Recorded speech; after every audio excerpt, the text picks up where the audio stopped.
me a god. They call me a god. They call me a god. They call me a god. Let's go.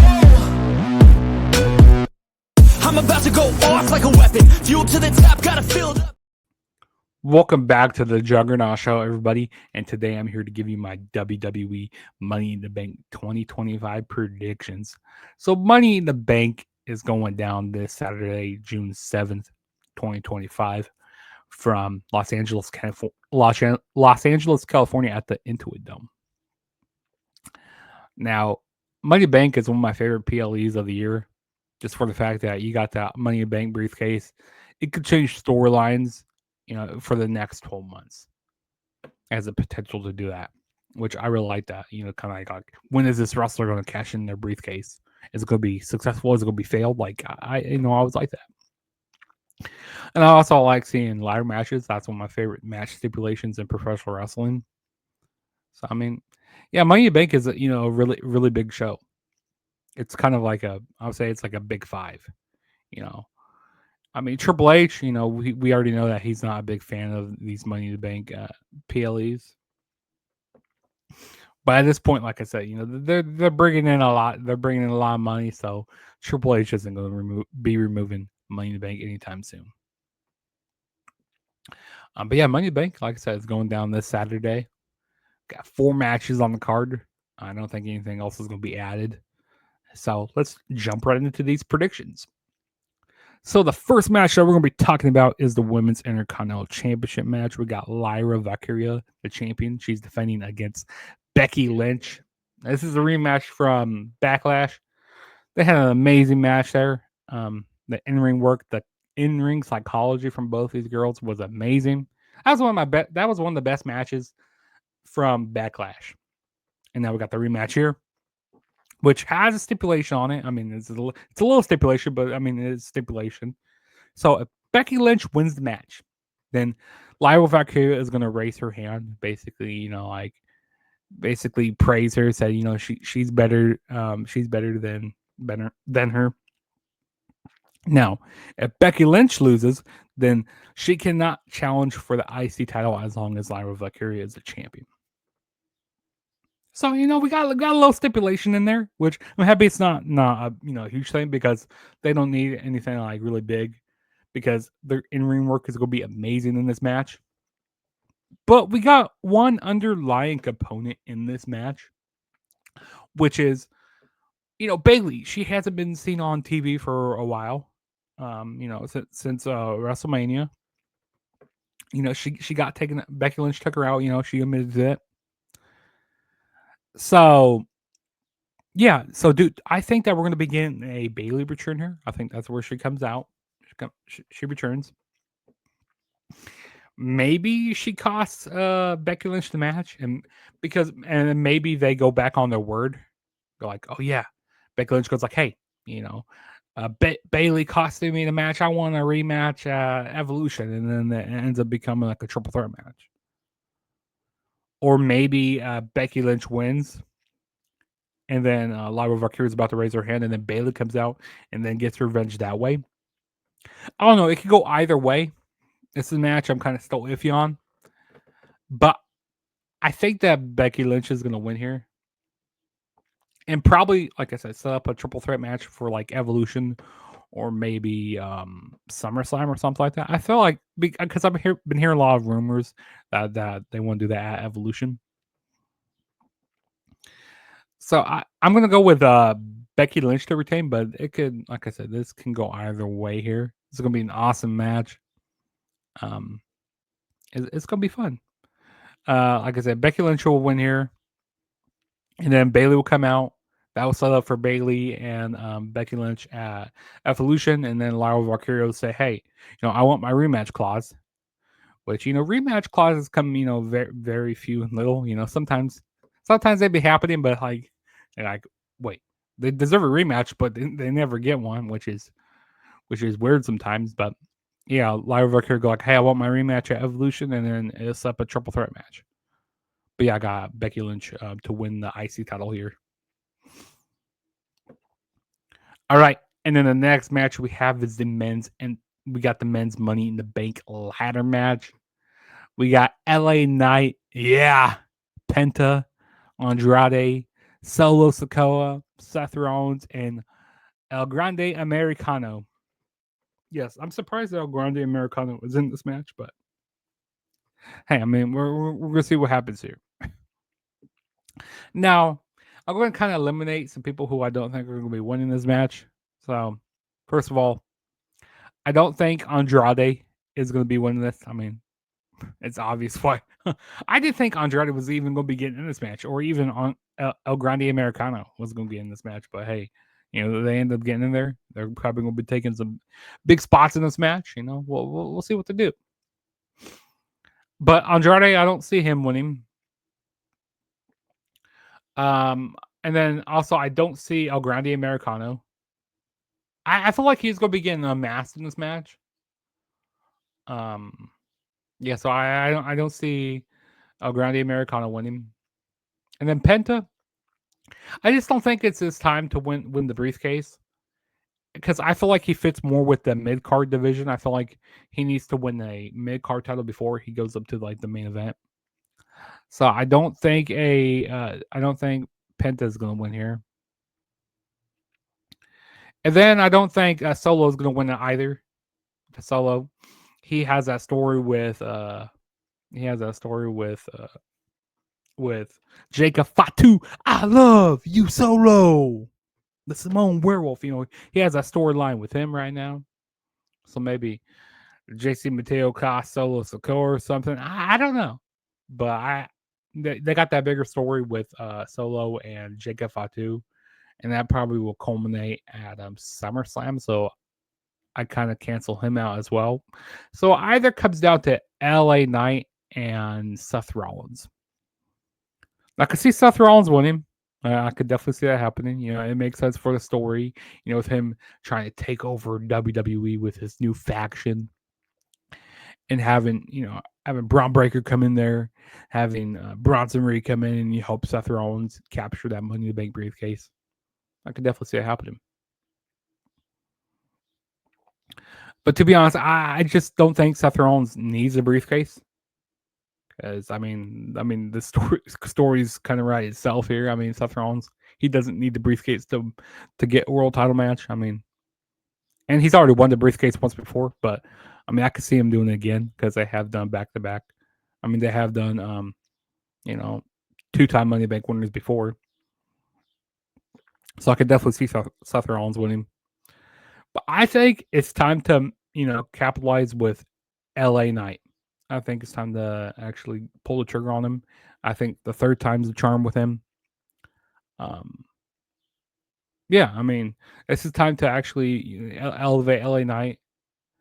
I don't think he's going to be cashing in for quite a while. I mean, he's going to have to cash in on a heel. I don't see him cashing on Cena. I don't see him doing it on Jey Uso. Because two baby faces and stuff that would instantly get LA Knight some heat. So I definitely don't see that. So he'll definitely have to do it on a heel in the upcoming future. Maybe, I don't know. Or maybe Cody eventually takes the title off of Cena at the end of the year or something, and then maybe gets cashed in on by LA Knight, and then that turns LA Knight heel or something. I don't know. There's a lot of different ways they can go with this, but I think LA Knight is going to be becoming the new Mr. Money in the Bank. I feel like they can really, promote this really well. I don't know. I think it'd be interesting having LA Knight holding the Money in the Bank. But yeah, I'm gonna go with LA Knight here. All right, and then the next match we have is the women's Money in the Bank ladder match. We got Stephanie Vaquer going up against Alexa Bliss, going up against Roxanne Perez, going up against Naomi, and then Rhea Ripley and Julia. So I'm gonna kind of eliminate people who I don't think are gonna be winning this match. So we're gonna start off with Stephanie Vaquer and Julia. They just recently got called to the main roster, so I think it's too early to put the briefcase on them. Actually build them up more. Show some, and also Julia, she's kind of setting her eyes on the Women's United States Championship. So she has her kind of eyes set on that as well. So I don't see Stephanie Vicor and Julia winning. So we're going to cancel them out. And then the next person we'll cancel out is Alexa Bliss. I don't feel like WWE knows what they want to do with Alexa Bliss quite right, right now. I mean, there's rumors that they want to have her a part of the, White Six. And then she also has that story going on with Charlotte Flair. Maybe Charlotte Flair comes in and costs Alexa Bliss here. So I don't really know. They don't know really what they want to do with Alexa Bliss right now. That's how it's coming off on me. Or, I don't know. But I don't think Alexa Bliss is going to be winning. And then Rhea Ripley, I don't really see her winning either because, I mean, she can get a title match, anytime she wants. She's a big enough name where she can come in there and go like, "Hey, I want to get a title match here." And she's already a big star the way it is. I think the reason why they have her in this match is to get more star power in here. That's why, and to be maybe hitting some big spots. So yeah, that's basically the reason why they have her in here. But I mean, I wouldn't be surprised if they give it to Rhea Ripley, but she doesn't need it. She's already a solidified main eventer, so she definitely does not need this. So it's either coming down to Naomi or Roxanne Perez. To be honest, I wouldn't mind either of them winning. Because if Roxanne Perez wins, she still has that story with the whole Judgment Day with Liv Morgan and all that. So that could be a compelling story. But then you also have Naomi. I love this new character that Naomi's doing. Like I said, they need to put the briefcase on a heel because it always fits on a heel better than a baby face. But they need to put it on a heel here. And Naomi, I like her new character that she's doing. Watch your back. She's dangerous. I like this new character that she's doing. She's been having some, little things with Tiffany Stratton. Tiffany Stratton, she's the one who came in there, cashed in on Nia Jax, cost Naomi the opportunity of winning the women's championship. So, there is that little wrinkle in there.